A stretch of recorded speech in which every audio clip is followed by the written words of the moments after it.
Well, good morning and welcome to First Baptist Church to our Bible study session today. Thank you for joining us, as many of you do each and every week. Please stay tuned. I'll remind you again of our worship service, which will be on at 11 o'clock, so there'll be a little time in between before our service begins. And then, of course, on Sunday evening, you have 6 o'clock service. You can join us then as well. So thank you for always being willing to join in, since many of you are not able or not comfortable with coming back to church yet. But certainly it's beginning to open up a little bit, and there's plenty of room. We spread out really well throughout the sanctuary. We're wearing masks, everybody, right now, and hopefully that can be relaxed a little bit in the weeks or months to come. So we hope you begin to feel comfortable about coming back and being part of the worship service. And hopefully one day we'll be able to resume Sunday school for adults, children, and everybody. So hopefully we're working towards that at some point in time. So just stay tuned as we try to inform you and keep you informed on what's going on. We began talking about the Ten Commandments, kind of a review of the Ten Commandments, a fresh look at the Ten Commandments. Not all of them, but some of them in our session this term. So today we're looking at the one about honoring parents. So we will look at that, and then honor marriage and honor relationships. So those are the 6 sessions that we look at from the 10 Commandments. So today we begin with Exodus chapter 20, and just verse 12 is what it says about honoring father and mother. So let me read that as we begin. It says, "Remember the Sabbath day by keeping it holy. 6 days you shall labor and do all your work. But the 7th day is a Sabbath to the Lord your God. On it you shall not do any work, neither you, nor your son or daughter, nor your male or female servant, nor your animals, nor any foreigner residing in your towns.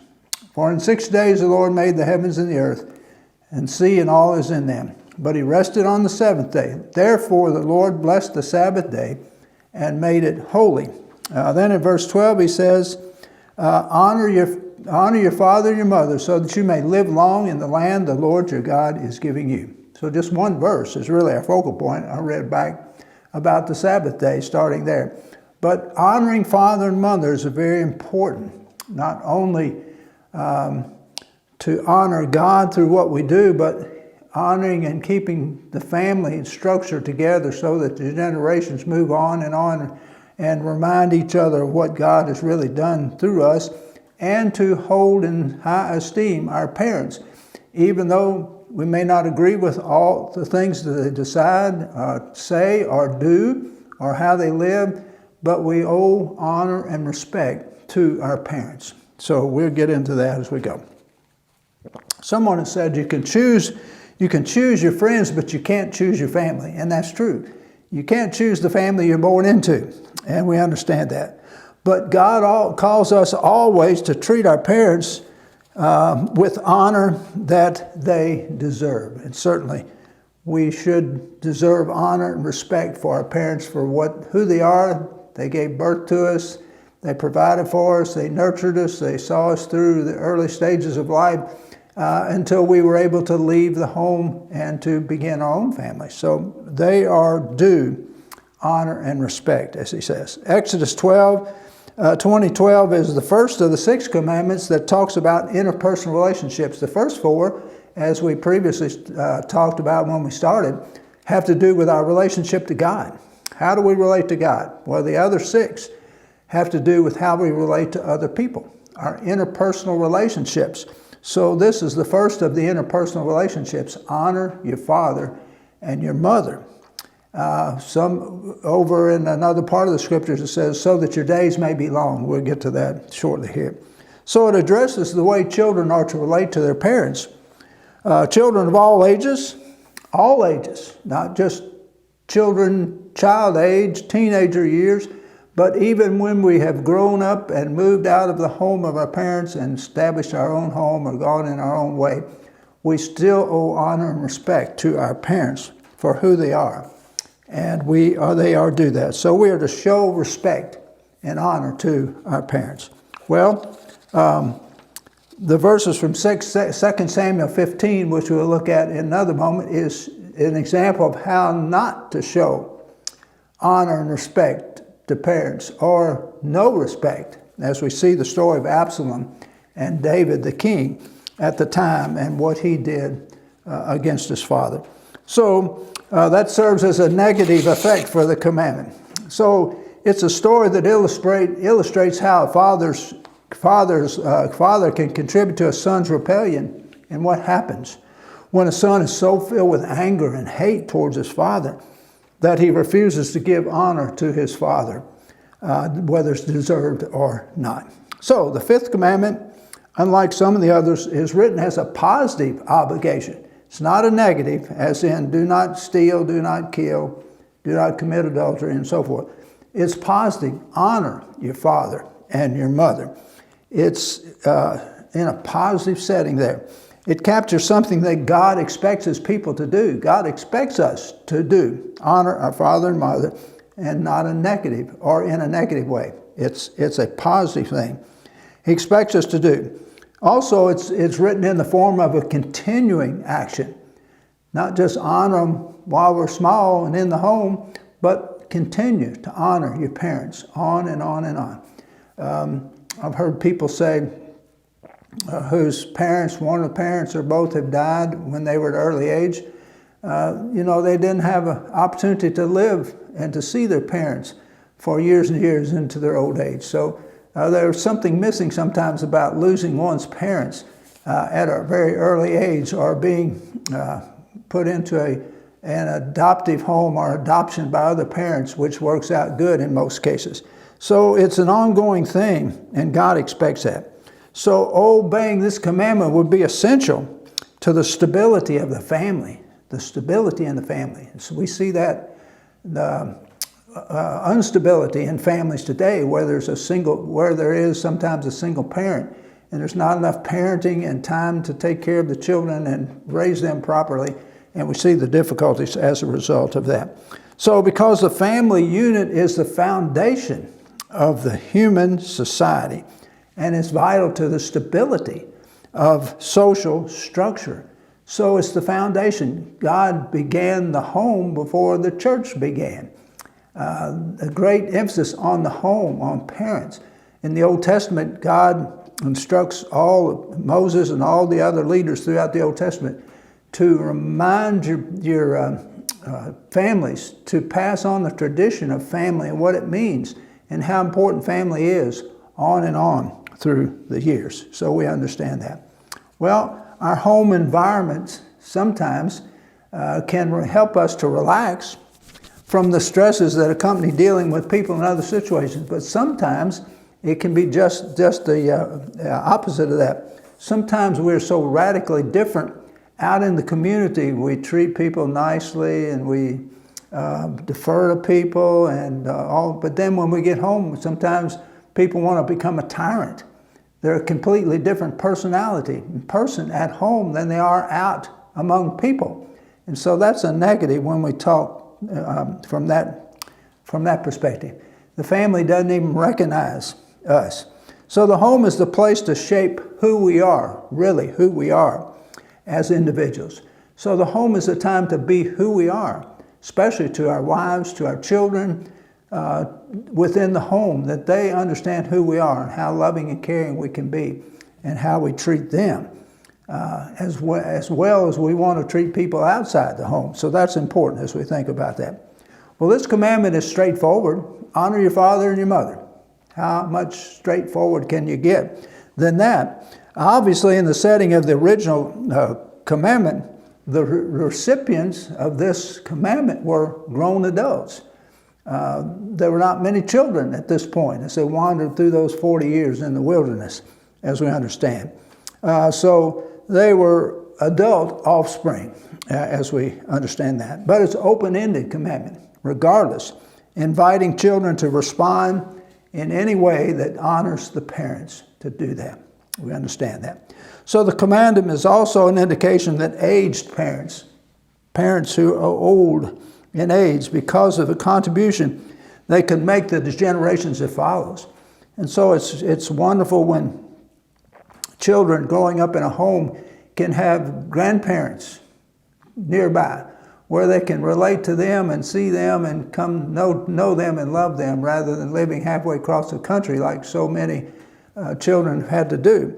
My children had to grow up 500 miles away from their grandparents, and so there were limited times to see them, but there were times when we could get back and let them get to know the grandparents and visits from them as they came here to see us. So it's important that they see the older generations in there and learn from them as life goes on. So the order of the day is to show affection, concern, and respect for parents, regardless of the age that they might be, as we come to understand that. But Paul, in his instructions to the Ephesians believers on how to conduct themselves as family members, that the commandment was accompanied by a promise. That's Paul mentions it in Ephesians, that your days may be long. It really is. And of course, it's showing respect for the following wisdom, for the wisdom and instruction from one's elders may lead to well-being and contribute to the stabilization of the community life and of our lives too. So our days can be longer. By so doing, we can become a model for showing respect to any person of authority or advanced age. So this moves beyond honoring father and mother, but moves towards showing respect and honor to the older generation of people that you don't know, may not know, but you show respect to older people. You try to assist them if they need some help. You open the door for them and so forth and so on. You're kind to them, as kind as you can be. You help in any way. So it goes beyond sometimes honoring father and mother. It goes to the older generation as well. Well, Jesus addressed in the book of Mark, chapter 7, for those who are not willing to honor their father and mother in their old age. And they had a way of doing it which was legal in the Jewish tradition. If you didn't want to help pay the cost and expense of caring for your parents, then you could dedicate what you have, and it was called Korban, C-O-R-B-A-N. And you could declare Korban, so you could go and tell your parents, I'm sorry, I can't help you in your living expenses or whatever it is, because what I have is dedicated to God. But in essence, they could use that money in other ways. So it was just a way to get out of being responsible for helping parents. Unfortunately, that happens. It has happened through the ages, where you don't want to help your parents, or you may be in a position where you can't. Financially, you can't help it. We still have an obligation to do what we can to help our parents and to take care of them. Years ago, there were no nursing homes or facilities for senior adults, and so the older generation lived in the homes with the children and the grandchildren. And that still happens some today, but most of the time today we have nursing facilities, retirement homes, assisted living homes, all kinds of places where hopefully people can go to receive care and a place to live, and where people can look after them. So that's good. So Korban, by saying, no, I can't help you, parents, because this money is put aside for the honor of God, which never came to pass. So that was the way around doing that. So that was a negative part of that.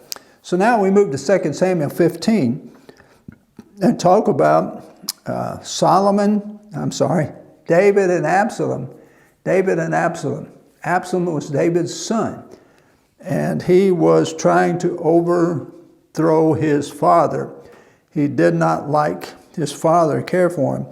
Well, the setting for that and other contributing factors was that Absalom had murdered Amnon, his half-brother, because he had raped Tamar, his full sister.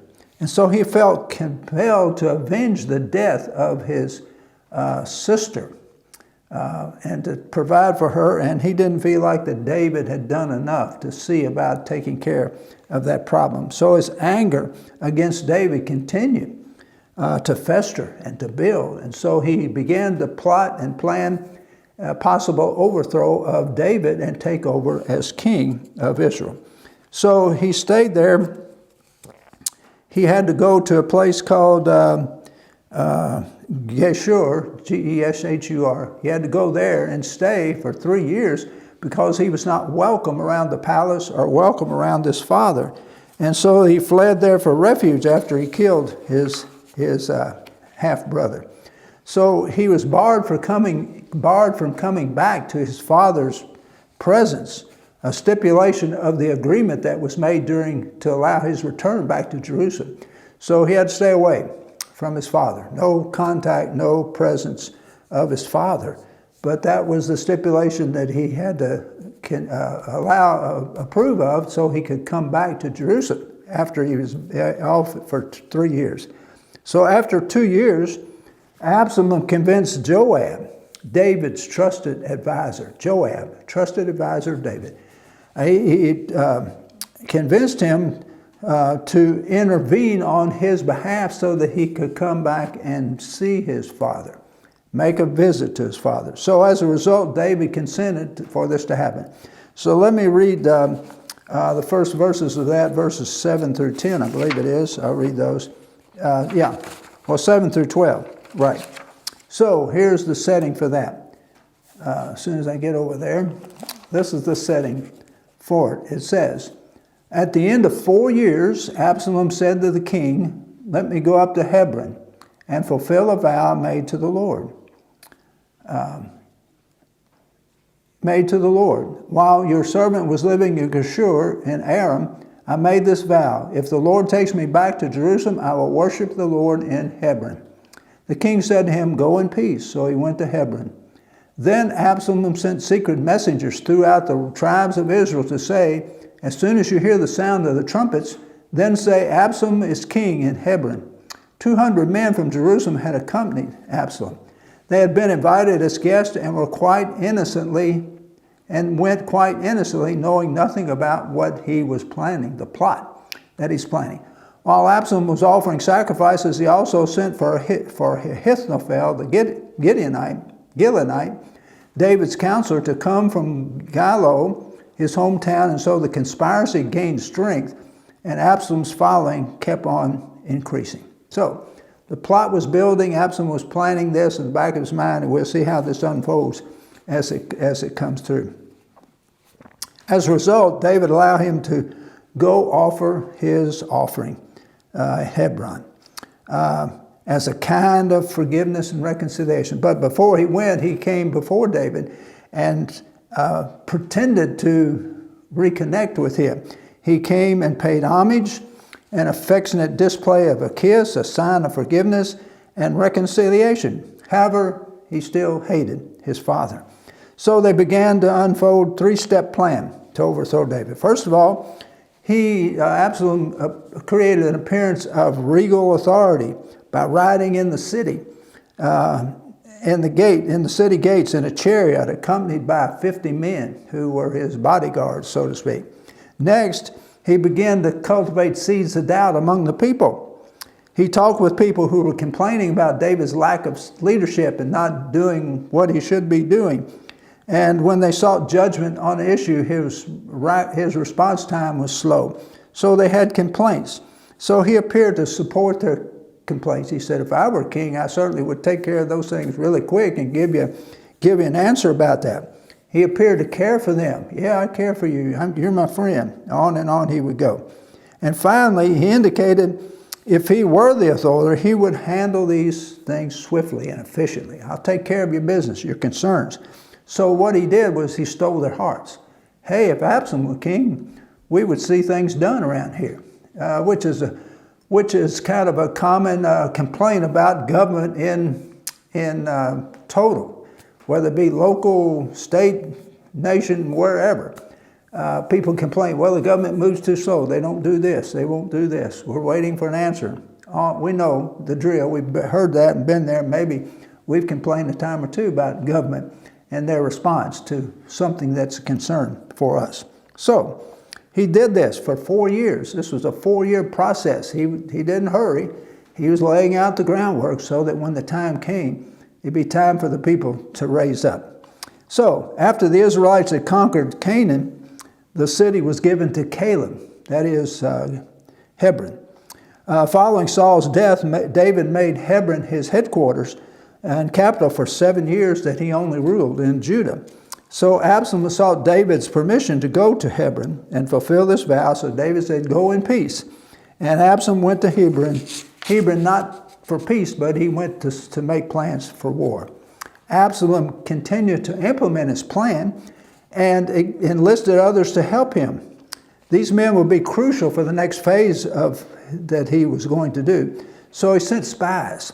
It said he enlisted some spies. He didn't say how many, but he sent secret messengers throughout the tribes of Israel to say, as soon as you hear the sound of the trumpet, say, Absalom is king in Hebron. And then these other 200 men, they got caught up. They were not in the privy of knowing what Absalom was planning. So they didn't have much of a choice after they went.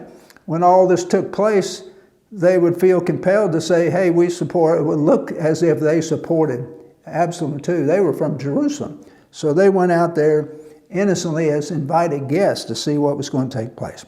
Well, they were trapped, and they had to say, hey, the support is for Absalom. And back when the word gets back to Jerusalem, hey, there's an uprising. All the people are up in arms. They want to support Absalom and overthrow David and take over.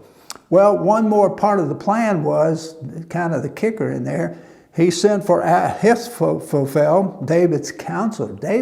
So it looked as if he was going over to the other side to join with Absalom. So David was alarmed when he got word about this. Hey, things are getting very difficult here, since he had gone over to Absalom as advisor. Then David offered sacrifices in a moment of worship before the Lord. So thus far, the story for the conspiracy was strong, and Absalom's followings kept on increasing more and more. Hey, it looks like it's ripe for an overthrow to do that. But it was driven by hate. All of this was driven by hate, as we see, and revenge, not just against David as king, but as David as his father. He so hated his father for what happened to his sister and his half-brother. And that instance there that David didn't react or take care of the situation that he should have done. So David had been warned about the family struggles. Certainly David had a lot of family struggles, after Bathsheba and that experience, and after losing his son to begin with, and now with Absalom, it was just a difficult thing. Nathan said to David, it would be coming to pass, it said, out of your own household I am going to bring calamity on you, in 2 Samuel chapter 12. As for Absalom and the words, honor your father, and not her, your father and mother held no sway for him. So Absalom wasn't affected. He didn't even think about the fifth commandment to honor your father and your mother. Well, in verses 13 to 14, that kind of sums it all up here for us today, and comes to a conclusion, is what happened in 13 and 14. A messenger came and told David, the hearts of the people are with Absalom. Then David said to all his officials who were with him in Jerusalem, come, we must flee, or none of us will escape from Absalom. We must leave immediately, or he will move quickly to overtake us and bring ruin on us and put the city to the sword. So David was thinking of the people and the city of Jerusalem when he got word of this. The hearts of the people are with Absalom. So this gives us the picture, even though it was not really a true picture, but it gives us a picture of the hearts of the people, and the support of the people were moving over towards Absalom, and that he would be taking over. And they would stand behind him. And supposedly, Absalom's support was widespread. His plan had caused the idea among the people that, hey, this is widespread, when in reality it was not, as we see that. But David took it seriously, and he had a plan. He came up and sent to his officials and said, come, we must flee. We must get out of town, or we'll be caught up here. The city will be thrown into destruction. Many people will join in with their emotions and their hearts and support one side or the other. It will cause chaos and confusion, and will harm the city of Jerusalem. He said, we got to go. He will overtake us and bring ruin on us with the sword. So it was going to be war. But David's strategic plan, he put to work. His concern was that Absalom and others loyal to him would advance towards Jerusalem and create a problem in the city. And he says he will bring disaster on us. If we stay here, he will bring disaster on us and on the city of Jerusalem and create a lot of difficult problems for the whole group of people. So he didn't want the people to be caught up in this emotion of what's going on to join in with Absalom or join with David and have a civil war, so to speak. He would be loyal to his people just as they had been loyal to him. Well, here was the plan. David says, let's leave the city. Therefore, Absalom will spend all his time pursuing me, and Jerusalem will not be affected and be damaged, and people losing their lives. And that would save Jerusalem from destruction. So David did not want to see Jerusalem destroyed in a civil war, in a battle between father and son, and all the people that would be affected as a result of that. So Absalom would be so busy chasing David, as Saul did in the years that he was king. He was always after David, trying to catch up with him to kill him, because David had become so popular with the people. So he would be busy running here and there, following David, trying to find David and keep up with him. So in the rest of chapter 15 and 16, it describes David eventually carried out his plan to protect himself and his family. So the story of rebellion continues even over into chapter 18. Absalom certainly didn't have his father's best interest at heart. He had only his own selfish interest and hatred for his father, where he wanted to take over. But what was really in his plan was destruction, not for him, not for David, but for him. He was creating his own destruction, which would bring about his loss of his life. So eventually, however, this coup would fail.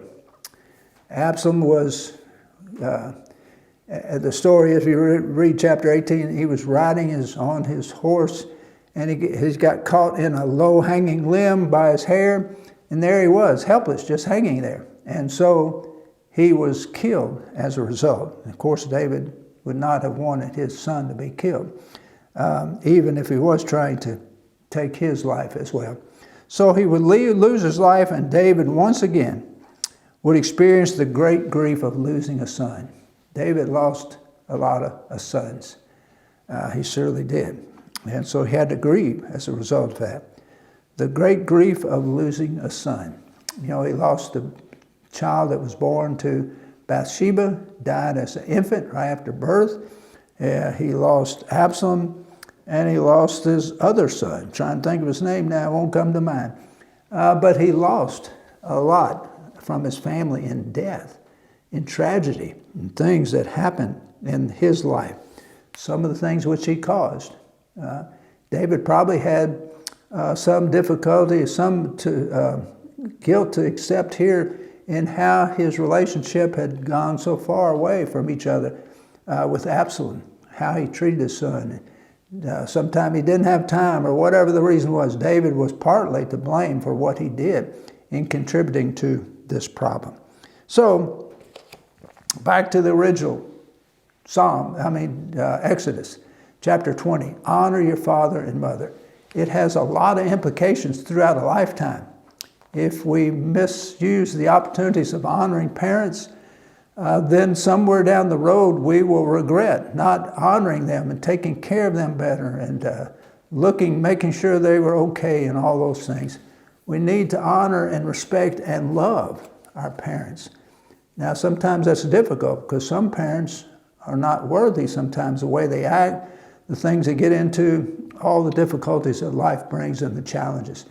But still, we owe respect and honor to those as people, as our parents. Whether we agree with them or not, whether we agree with their lifestyle, whatever, we can honor them in a way that we respect that they were our parents and brought us into life and gave us a little bit of start in life. So there's a wide range, a wide gamut of respect and honor due to the life and actions and conduct and lifestyle of our parents.